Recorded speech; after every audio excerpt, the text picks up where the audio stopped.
자, 안녕하십니까. 야생TV입니다. 자, 오늘 날씨 좋았죠? 아주 뭐 바람도 별로 없었고, 좀 기온도 올라가서 따뜻했습니다. 단지 그 미세먼지만 빼면 참 좋았는데, 겨울일가 싶을 정도로 날씨가 많이 포근했습니다. 자, 이번 주는 내내 따뜻하다고 하는 예보가 있으니까, 뭐 큰 걱정 없겠지만은, 겨울에 움츠렸던 우리 반려식물들, 여러분들 좋아하는 많은 식물들이 많습니다. 뭐, 제라도 있고, 수국도 있고, 뭐, 베고니아도 있고 참 많습니다. 싹스롬도 있고 꽃을 피우는 아이들도 많이 있습니다. 싹스롬도 요새 끊임없이 꽃을 피워주죠. 뭐 제라늄도 뭐 온도만 좋으면 피니까. 그래서 이럴 때는 하엽 정리도 좀 해주고 뭐 진 꽃들도 좀 잘라주고 해서 정리를 꼭 해주셔야 되고요. 그런 것들이 남아있으면 뭐 곰팡이도 생기고 통풍에도 또 지장이 되고 미관상 보기에도 많이 안 좋습니다. 그래서 특히 날씨가 추워서 문을 꾹꾹 닫아서 그 환기 통풍을 좀 제대로 못했기 때문에 한낮에 좀 따뜻한 날씨 속에 기온이 올라왔을 때 잠깐 활짝 여는 것보다는 전에 말씀드렸던 그 교차 환기, 거실 문 열었다가 또 현관문 열었다 이런 식으로 해서 갑자기 베란다 쪽의 문을 또 활짝 여는 일이 없도록 그렇게 좀 주의를 해주시면 되겠습니다. 자, 오늘은 제가 작년에 2월 21일, 22년 2월 21일 날 보라쌀이 영상을 올렸었어요. 그때 보통 이제 지금 아직 매장에는 보라쌀이 입고가 안 돼 있습니다. 이제 있는 거는 뭐 작년에 가지고 있던 게 다시 꽃을 피워서 파는 것이고 현대까지 서울에 뭐 경매장에도 나오질 않았기 때문에 아마 2월 초쯤에 설날이 지난 시점부터 2월 초쯤에 이제 많이 입고가 될 겁니다. 흰색도 있고 보라색도 있고 여러 가지가 있는데 그래도 뭐니 해도 보라색이 제일 눈에 띄고 이쁜 것 같습니다. 자, 그래서 이거 작년에 그 꽃을 보고 나서 가지치기를 못 해가지고, 산발을 한다 그러냐, 산발. 이렇게 그냥 쭉쭉 뻗기만 했어요, 이렇게. 참, 보기도 안 좋긴 한데, 물론 이걸 늘어뜨려서 뭐 그런 묘미가 또 있는 경우도 있겠지만, 그래도 꽃은 다 맺었어요. 여기 보시면은 얘네들은 여기 줄기하고 잎자루, 요 잎자루죠? 잎자루하고 요 사이에서 이렇게 꽃대가 나옵니다, 이렇게. 그리고 다 나왔어요. 이런 데도 보시면 여기도 다 나오고 여기도 이렇게 나와 있고 아주 상당히 이쁩니다. 여기 쭉쭉 이렇게 나오죠. 여기도 나오고 이거 많이 나왔어요. 이제 나오는 것들도 있고 여기 보면 이제 나오잖아요. 이렇게 그죠? 이거 아직 개화를 안 했고 이제 막 개화를 했습니다. 꽃을 피기 시작했다는 얘기죠.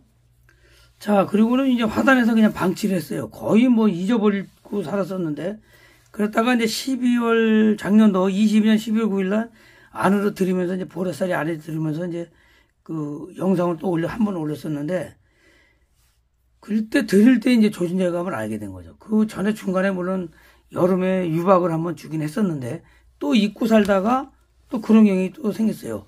근데 아무래도 이제 꽃을 여러 개 키우고 화단에서도 키우고 뭐 지인댁에서도 키우다 보면은 사실 수국이라든지 제라늄이라든지 싹소롬이나 개발선인장 뭐 란타나 베고니아 등 이런 뭐 여러분들이 이제 많이 관심을 더 많이 가지고 계시고 또 많이 키우시는 거를 위주로 하다 보니까 이런 꽃들은 사실 좀 많이 등하시하는 경우가 많아요. 그래서 이제 우리가 그냥 잊고 살고 이런 경우도 많고 제대로 관리 못하는 경우도 많은데 얘네들 진작에 이거를 가지치기를 했어야 되는데 꽃이 진 다음에 해야 되거든요. 그래서 이렇게 못해가지고 산발이 됐습니다. 모양도 안 좋고 이제 금년에는 좀 한번 해줘야 되겠죠. 그래서 이제 보라쌀이의 특징은 또 겨울과 이른 봄 사이 보통 1월에서 2월, 3월 사이에 이제 개화를 하다 보니까 이때 또 꽃이 그렇게 별로 많지는 않아요, 시기가. 물론 요즘에는 뭐 계절 없이 꽃이 막 다 나오긴 하지만 그래도 일반적으로 우리가 계절을 따랐을 때 이제 그런 경향이 많이 있죠.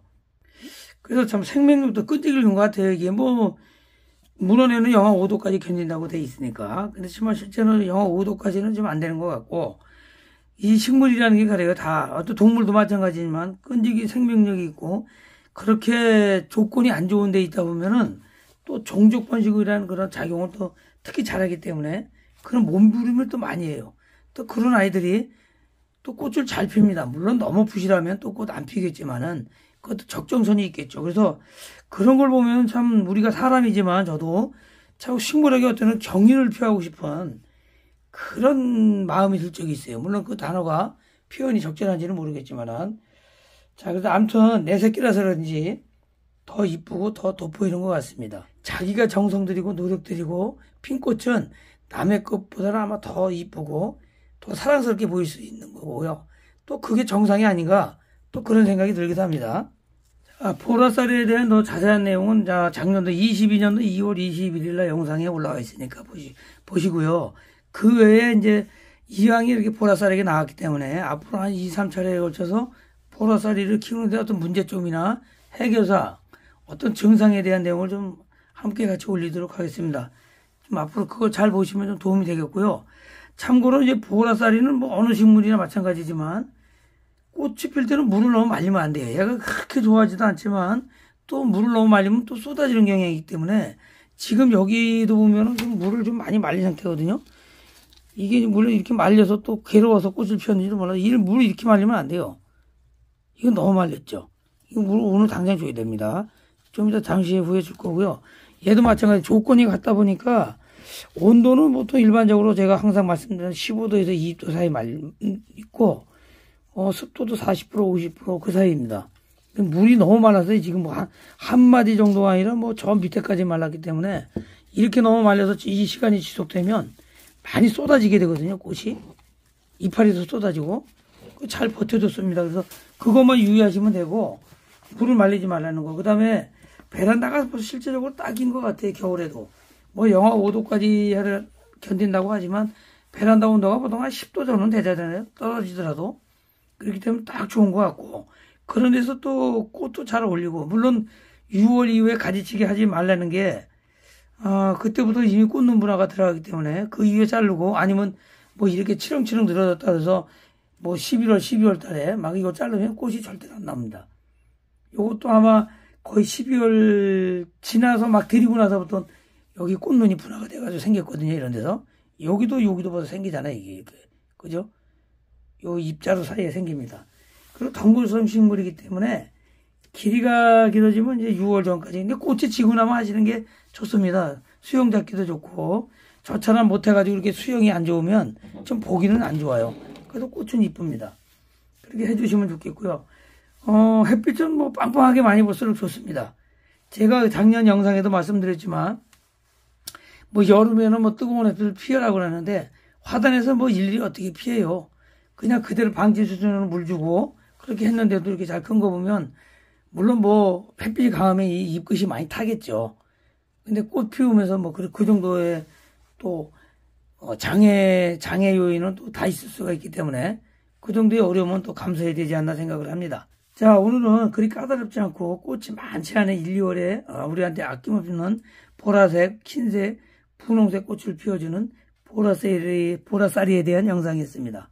자, 도움되셨다면 구독, 좋아요, 알림 설정 꾹꾹 부탁드리겠습니다. 여러분, 제가 영상 제작에 큰 도움이 됩니다. 여러분의 관심이 영상 제작에 큰 도움이 됩니다. 자, 오늘 여기까지 하겠습니다. 함께 해주신 구독자 여러분, 감사합니다. 자, 마치겠습니다.